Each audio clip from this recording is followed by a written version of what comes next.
To Build a Fire, a short story, written by JackLondon, narrated by Orson Welles.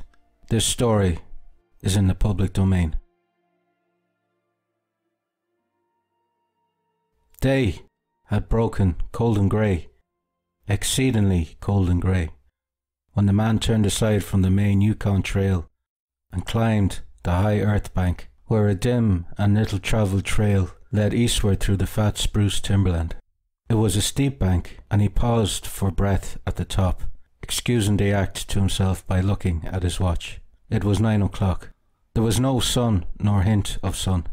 Though there was not a cloud in the sky, it was a clear day, and yet there seemed an intangible pall over the face of things, a subtle gloom that made the day dark, and that was due to the absence of sun. This fact did not worry the man. He was used to the lack of sun. It had been days since he had seen the sun, and he knew that a few more days must pass before the cheerful orb, due south, would just peep above the skyline and dip immediately from view. The man flung a look back along the way he had come. The Yukon lay a mile wide and hidden under 3 feet of ice. On top of this ice were as many feet of snow. It was all pure white, rolling in gentle undulations where the ice jams of the freeze-up had formed.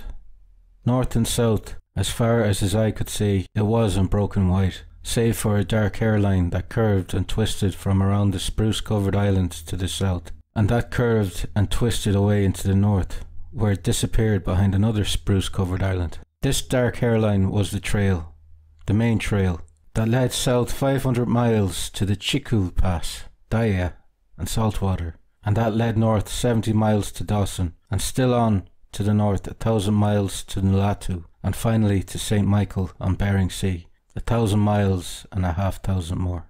But all this, the mystery far-reaching hairline trail, the absence of sun from the sky, the tremendous cold, and the strangeness and weirdness of it all, made no impression on the man. It was not because he was long used to it. He was a newcomer in the land, a Chechaquo, and this was his first winter. The trouble with him was that he was without imagination. He was quick and alert in the things of life, but only in the things, and not in the significances. 50 degrees below zero meant 80 odd degrees of frost. Such fact impressed him as being cold and uncomfortable, and that was all. It did not lead him to meditate upon his frailty as a creature of temperature, and upon man's frailty in general, able only to live within certain narrow limits of heat and cold. And from there on, it did not lead him to the conjectural field of immortality and man's place in the universe. 50 degrees below zero stood for a bite of frost that hurt, and that must be guarded against by the use of mittens, ear flaps, warm moccasins, and thick socks. 50 degrees below zero was to him just precisely 50 degrees below zero. That there should be anything more to it than that was a thought that never entered his head. As he turned to go on, he spat speculatively. There was a sharp, explosive crackle that startled him. He spat again, and again in the air. Before it could fall to the snow, the spit crackled.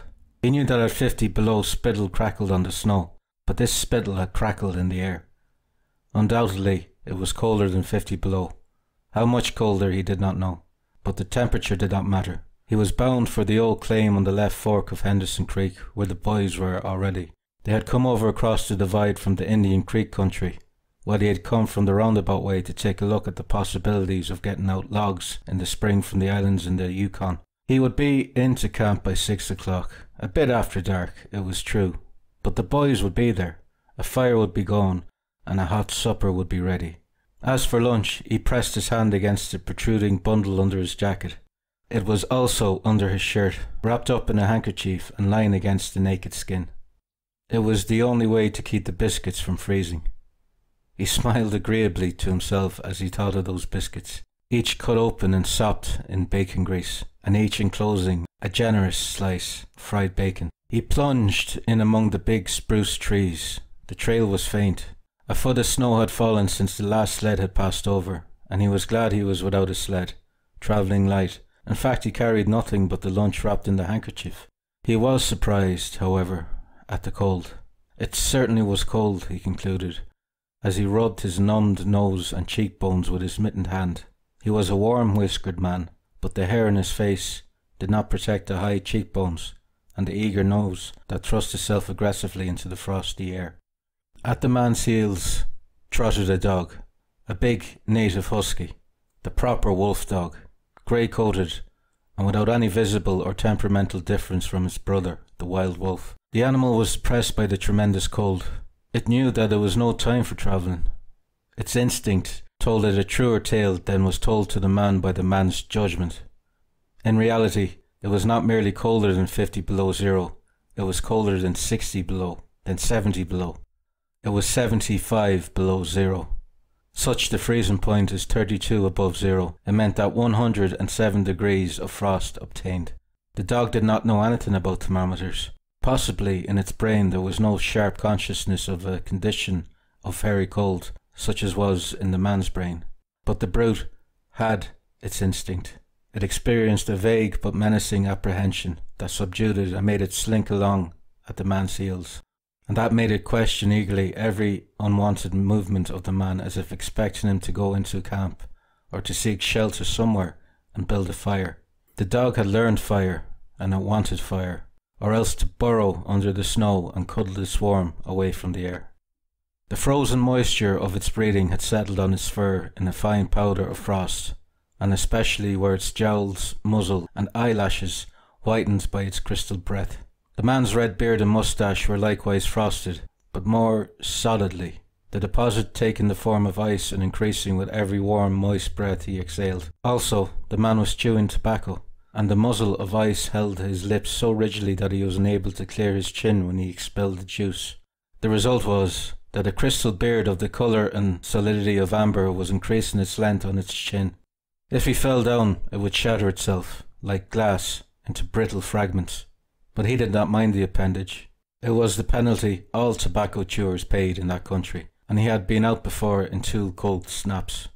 They had not been so cold as this, he knew, but by the spirit thermometer at 60 mile, he knew they had been registered at 50 below and at 55. He held on through the level stretch of woods for several miles, crossed a wide flat of niggerheads, and dropped down a bank to the frozen bed of a small stream. This was Henderson Creek, and he knew he was 10 miles from the forks. He looked at his watch. It was 10 o'clock. He was making 4 miles an hour, and he calculated that he would arrive at the forks at 12:30. He decided to celebrate that event by eating his lunch there. The dog dropped in again at his heels, with a tail drooping discouragement, as the man swung along the creek bed. The furrow of the old sled trail was plainly visible, but a dozen inches of snow covered the marks of the last runners. In a month, no man had come up or down that silent creek. The man held steadily on. He was not much given to thinking, and just then particularly he had nothing to think about save that he would eat lunch at the forks, and that at 6 o'clock he would be in camp with the boys. There was nobody to talk to, and had there been, speech would have been impossible because of the ice muzzle on his mouth. So he continued monotonously to chew tobacco and to increase the length of his amber beard. Once in a while, the thought reiterated itself that it was very cold and that he had never experienced such cold. As he walked along, he rubbed his cheekbones and nose with the back of his mittened hand. He did this automatically, now and again changing hands, but rub as he would, the instant he stopped, his cheekbones went numb, and the following instant the end of his nose went numb. He was sure to frost his cheeks. He knew that, and experienced a pang of regret that he had not devised a nose strap of the sort Bud wore in cold snaps.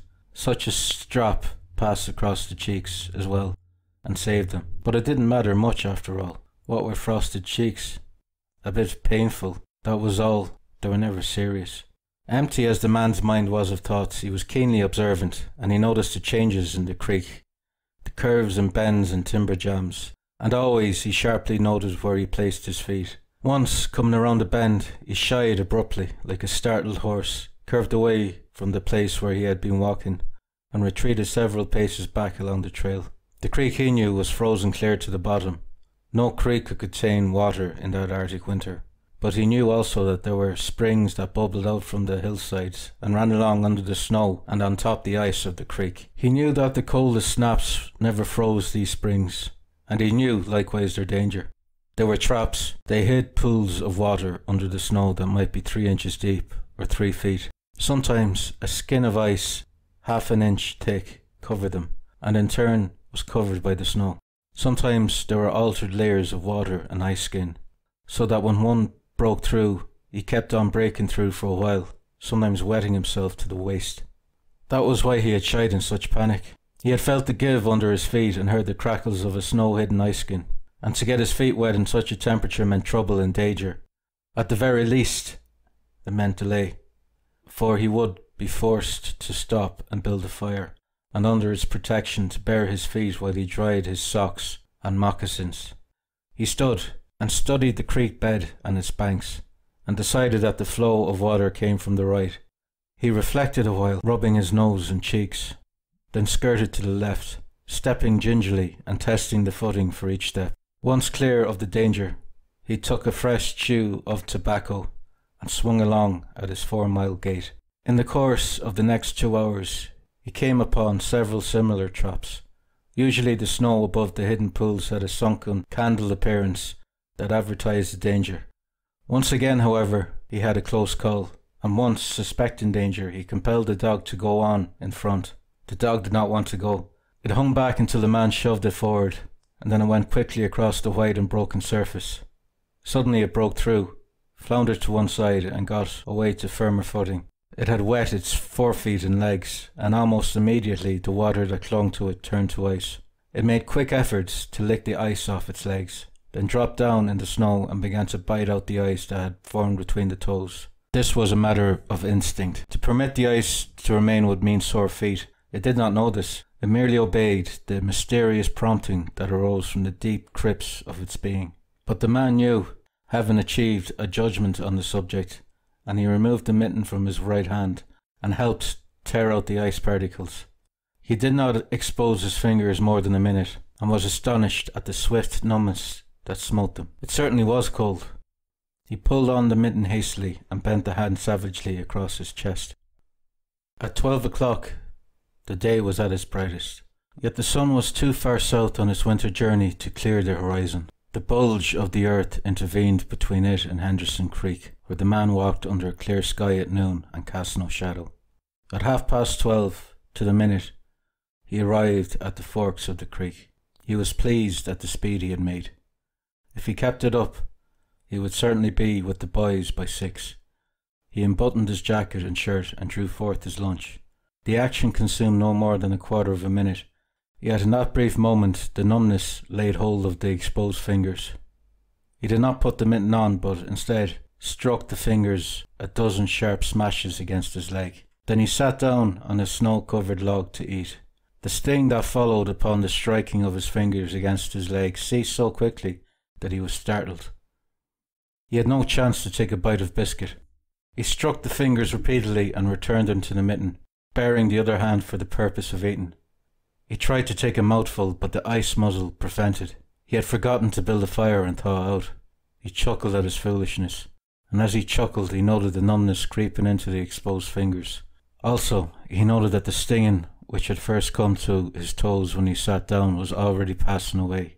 He wondered whether the toes were warm or numbed. He moved them inside the moccasins and decided that they were numbed. He pulled the mitten on hurriedly and stood up. He was a bit frightened. He stamped up and down until the stinging returned into the feet. It certainly was cold, was his thought. That man from Sulphur Creek had spoken the truth when telling how cold it sometimes got in the country, and he had laughed at him at the time. That showed one must not be too sure of things. There was no mistake about it. It was cold. He strode up and down, stamping his feet and threshing his arms, until reassured by the returning warmth. Then he got out matches and proceeded to make a fire. From the undergrowth, where high water of the previous spring had lodged a supply of seasoned twigs, he got his firewood. Working carefully from a small beginning, he soon had a roaring fire, over which he thawed the ice from his face, and in the protection of which he ate his biscuits. For the moment, the coldest space was outwitted. The dog took satisfaction in the fire, stretching out close enough for warmth and far enough away to escape being singed. When the man had finished, he filled his pipe and took his comfortable time over a smoke. Then he pulled on his mittens, settled the ear flaps of his cap firmly about his ears, and took the creek trail up the left fork. The dog was disappointed and yearned back toward the fire. This man did not know cold. Possibly all the generations of his ancestry had been ignorant of cold, of real cold, of cold 107 degrees below freezing point. But the dog knew, all its ancestry knew, and it had inherited the knowledge, and it knew that it was not good to walk abroad in such fearful cold. It was the time to lie snug in a hole in the snow and wait for a curtain of cloud to be drawn across the face of outer space whence this cold came. On the other hand, there was a keen intimacy between the dog and the man. The one was the toil slave of the other, and the only caresses it had ever received were the caresses of the whiplash and of harsh and menacing throat sounds that threatened the whiplash. So the dog made no effort to communicate its apprehension to the man. It was not concerned in the welfare of the man. It was for its own sake that it yearned back towards the fire. But the man whistled and spoke to it with the sound of whiplashes, and the dog swung in at the man's heels and followed after. The man took a chew of tobacco and proceeded to start a new amber beard. Also, his moist breath quickly powdered with white his moustache, eyebrows and lashes.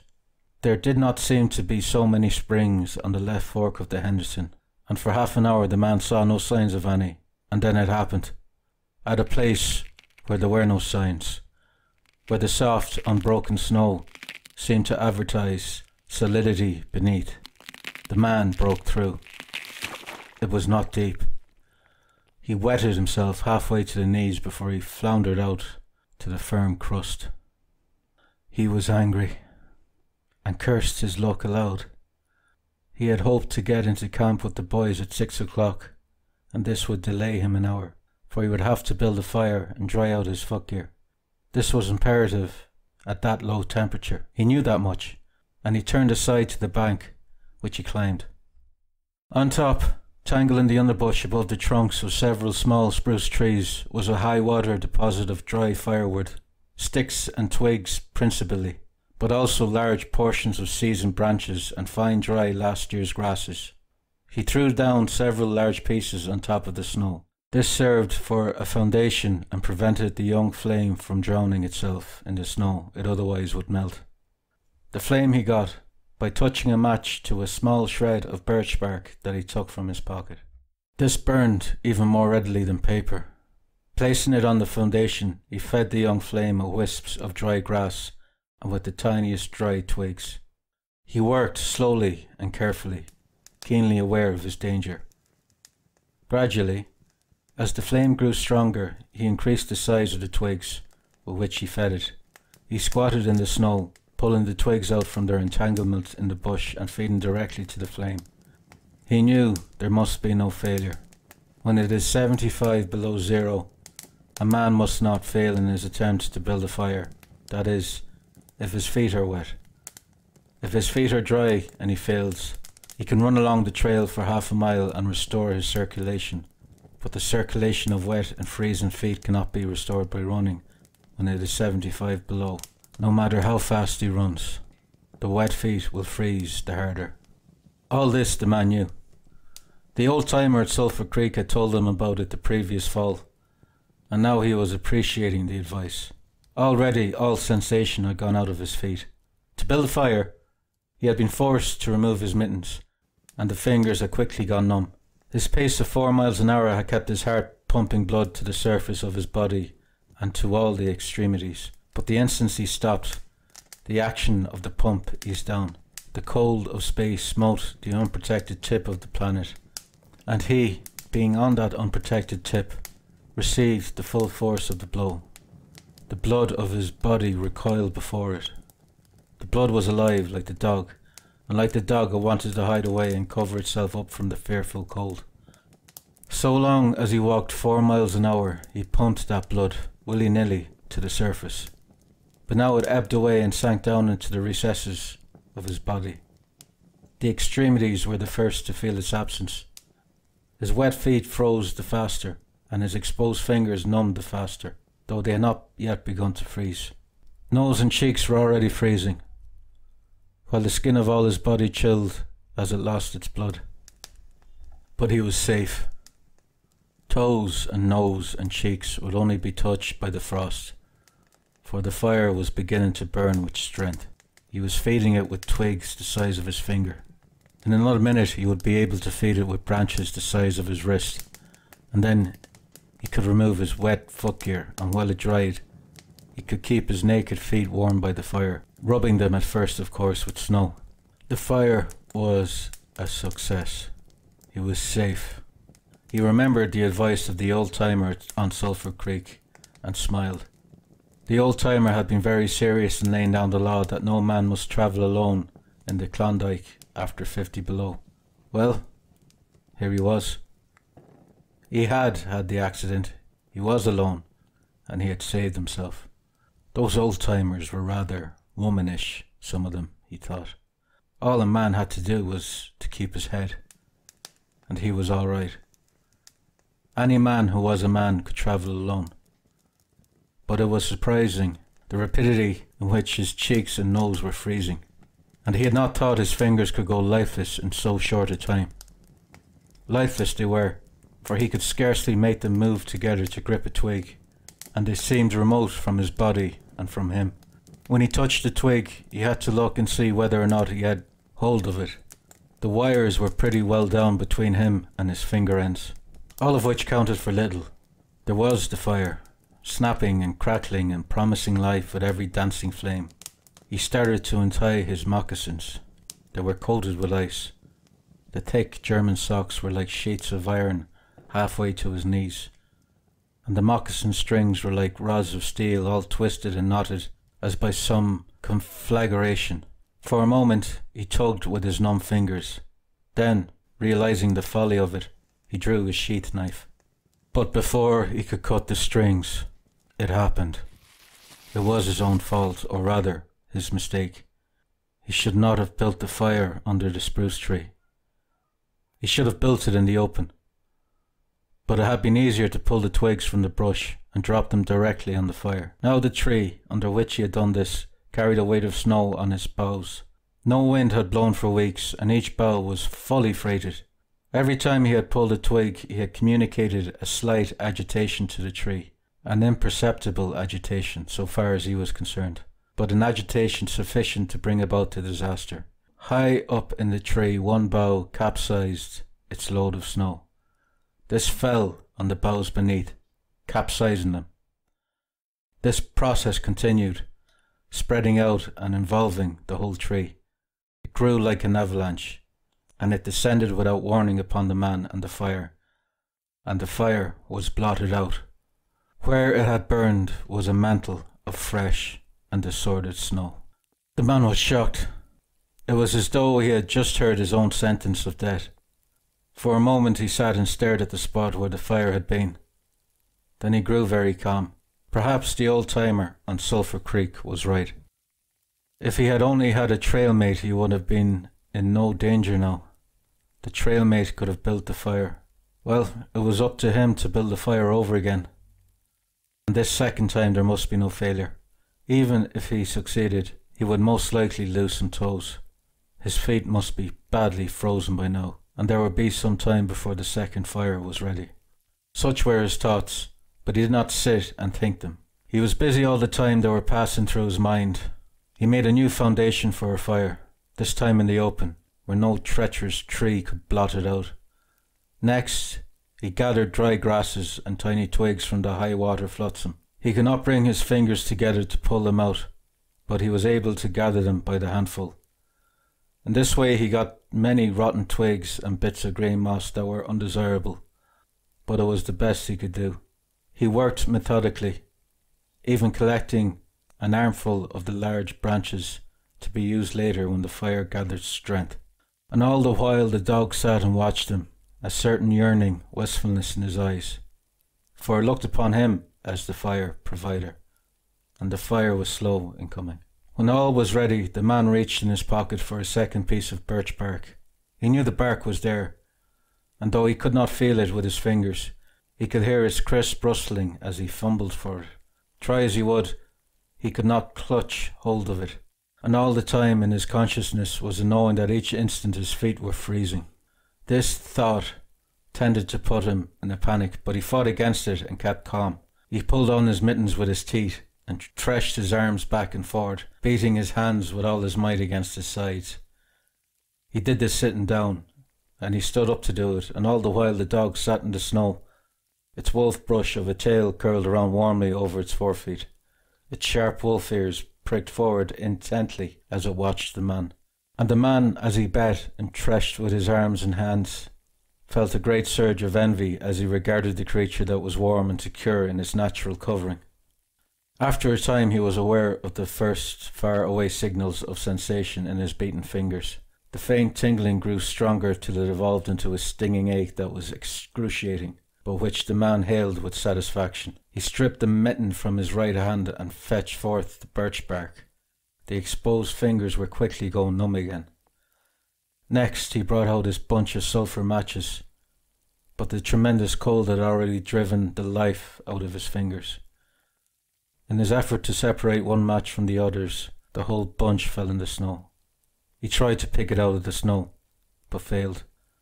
The dead fingers could neither touch nor clutch. He was very careful.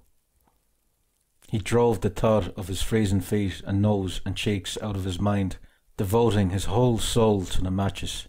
He watched, using the sense of vision in place of that of touch, and when he saw his fingers on each side of the bunch, he closed them. That is, he willed to close them, for the wires were drawn and the fingers did not obey. He pulled the mitten on the right hand and bet it fiercely against his knee. Then with both mittened hands he scooped the bunch of matches along with much snow into his lap. Yet he was no better off. After some manipulation he managed to get the bunch between the heels of his mittened hands. In this fashion he carried it to his mouth. The ice had crackled and snapped when by a violent effort he opened his mouth. He drew the lower jaw in, curled the upper lip out of the way, and scraped the bunch with his upper teeth in order to separate a match. He succeeded in getting one, which he dropped on his lap. He was no better off. He could not pick it up. Then he devised a way. He picked it up in his teeth and scratched it on his leg.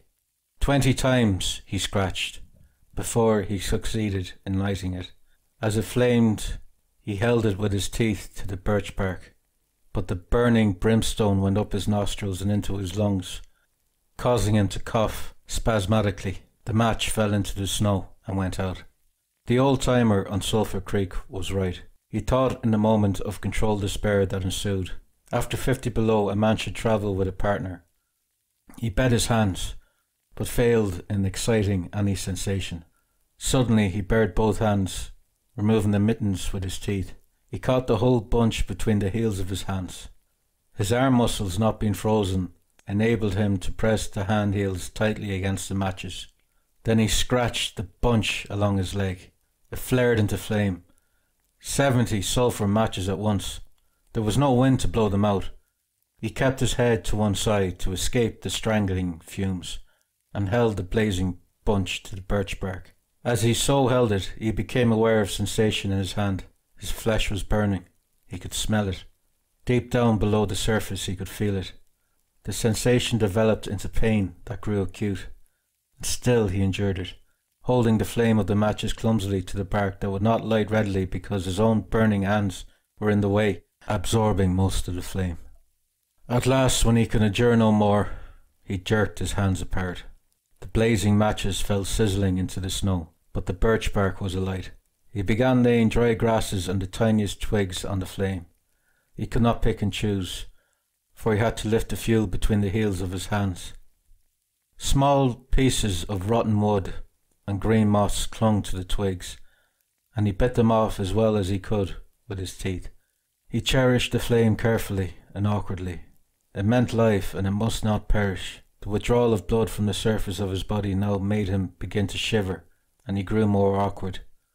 A large piece of green moss fell squarely on the little fire. He tried to poke it out with his fingers, but his shivering frame made him poke too far, and he disrupted the nucleus of the little fire, the burning grasses and the tiny twigs separating and scattering. He tried to poke them together again, but in spite of the tenseness of the effort, His shivering got away with him, and the twigs were hopelessly scattered. Each twig gushed a puff of smoke and went out. The fire provider had failed.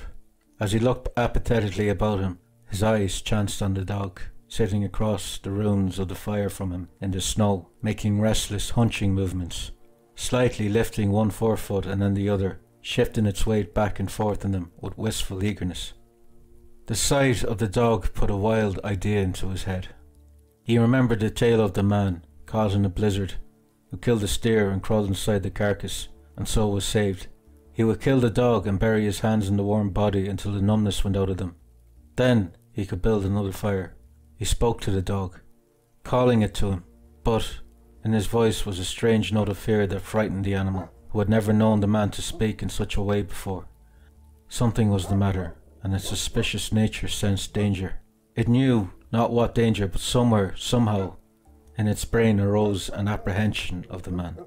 It flattened its ears down at the sound of the man's voice, and its restless hunching movements and the liftings and shiftings of its forefeet became more pronounced.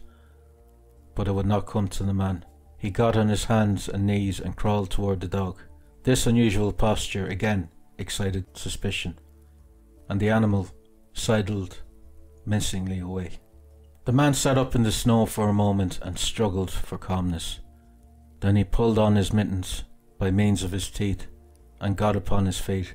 He glanced down at first in order to assure himself that he was really standing up, for the absence of sensation in his feet left him unrelated to the earth.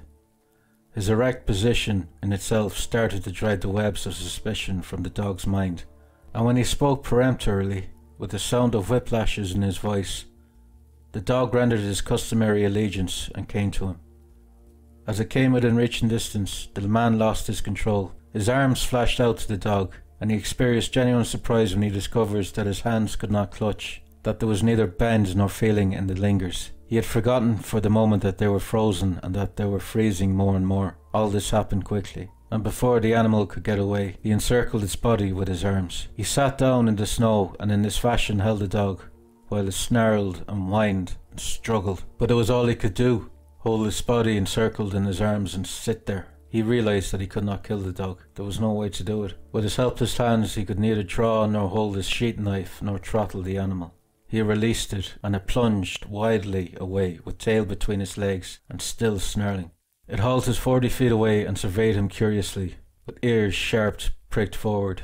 The man looked down at his hands in order to locate them, and found them hanging on the ends of his arms. It struck him as curious that one should have to use his eyes in order to find out where his hands were. He began threshing his arms back and forward, beating the mittened hands against his sides. He did this for 5 minutes, violently, and his heart pumped enough blood up to the surface to put a stop to his shivering. But no sensation was aroused in the hands. He had an impression that they hung like weights on the ends of his arms, but when he tried to run the impression down, he could not find it. A certain fear of death, dull and oppressive, came to him. This fear quickly became poignant as he realized that it was no longer a mere matter of freezing his fingers and toes, or of losing his hands and feet, but that it was a matter of life and death with the chances against him. This threw him into a panic, and he turned and ran up the creek bed along the old dim trail. The dog joined in behind and kept up with him. He ran blindly, without intention, in fear such as he had never known in his life. Slowly, as he ploughed and floundered through the snow, he began to see things again. The banks of the creek, the old timber jams, the leafless aspens, and the sky. The running made him feel better. He did not shiver. Maybe if he ran on, his feet would thaw out. And anyway, if he ran far enough, he would reach camp and the boys. Without doubt, he would lose some fingers and toes and some of his face. But the boys would take care of him, and save the rest of him when he got there. And at the same time, there was another thought in his mind that said he would never get to the camp and the boys, that it was too many miles away, that the freezing had too great a start on him, and that he would soon be stiff and dead. This thought he kept in the background and refused to consider. Sometimes it pushed forward and demanded to be heard, but he trusted back and strove to think of other things. It struck him as curious that he could run at all on feet so frozen that he could not feel them when they struck the earth and took the weight of his body. He seemed to himself to skim along above the surface and to have no connection with the earth. Somewhere he had once seen a winged Mercury, and he wondered if Mercury felt as he felt when skimming over the earth. His theory of running until he reached camp and the boys had one flaw in it. He lacked the endurance. Several times he stumbled, and finally he tottered, crumpled up, and fell. When he tried to rise, he failed. He must sit and rest, he decided, and next time he would merely walk and keep going. As he sat and regained his breath, he noted that he was feeling quite warm and comfortable. He was not shivering, and it even seemed that a warm glow had come to his chest and trunk. And yet, when he touched his nose or cheeks, there was no sensation. Running would not thaw them out, nor would it thaw out his hands and feet. Then the thought came to him that the frozen portions of his body must be extending. He tried to keep this thought down, to forget it, to think of something else. He was aware of the panicky feeling that it caused, and he was afraid of the panic. But the thought asserted itself and persisted until it produced a version of his body totally frozen. This was too much, and he made another wild run along the trail. Once he slowed down to a walk, but the thought of the freezing extending himself made him run again. And all the time the dog ran with him, at his heels. When he fell down a second time, it curled its tail over its forefeet and sat in front of him, facing him, curiously eager and intent. The warmth and security of the animal angered him, and he cursed it till it flattened down his ears appeasingly. This time the shivering came more quickly upon the man. He was losing in his battle with the frost. It was creeping into his body from all sides. The thought of it drove him on, but he ran no more than 100 feet when he staggered and pitched headlong. It was his last panic. When he had recovered his breath and control, he sat up and entertained in his mind the conception of meeting death with dignity. However, the conception did not come to him in such terms. His idea of it was that he had been making a fool of himself, running around like a chicken with his head cut off. Such was the simile that occurred to him. Well, he was bound to freeze anyway, and he might as well take it decently. With his newfound peace of mind came the first glimmerings of drowsiness. A good idea, he thought, to sleep off to death. It was like taking an anesthetic. Freezing was not so bad as people thought. There were lots worse ways to die. He pictured the boys finding his body next day. Suddenly he found himself with them, coming along the trail and looking for himself. And, still with them, he came around a turn in the trail and found himself lying in the snow. He did not belong with himself anymore, for even then he was out of himself, standing with the boys and looking at himself in the snow. It certainly was cold, was his thought. When he got back to the States, he could tell the folks what real cold was. He drifted on from this to a vision of the old-timer on Sulphur Creek. He could see him quite clearly, warm and comfortable, and smoking a pipe. "You were right, old hoss. You were right," the man mumbled to the old-timer of Sulphur Creek. Then the man drowsed off into what seemed to him the most comfortable and satisfying sleep he had ever known. The dog sat facing him and waiting. The brief day drew to a close in a long, slow twilight. There was no signs of a fire to be made, and besides, never in the dog's experience had it known a man to sit like that in the snow and make no fire. As the twilight drew on, its eager yearning for the fire mastered it, and with a great lifting and shifting of forefeet, it whined softly, then flattened its ears down in anticipation of being chidden by the man. But the man remained silent. Later, the dog whined loudly, and still later it crept close to the man and caught the scent of death. This made the animal bristle and back away. A little longer it delayed, howling under the stars that leaped and danced and shone brightly in the cold sky. Then it turned and trotted up the trail in the direction of the camp it knew, where were the other food providers and fire providers.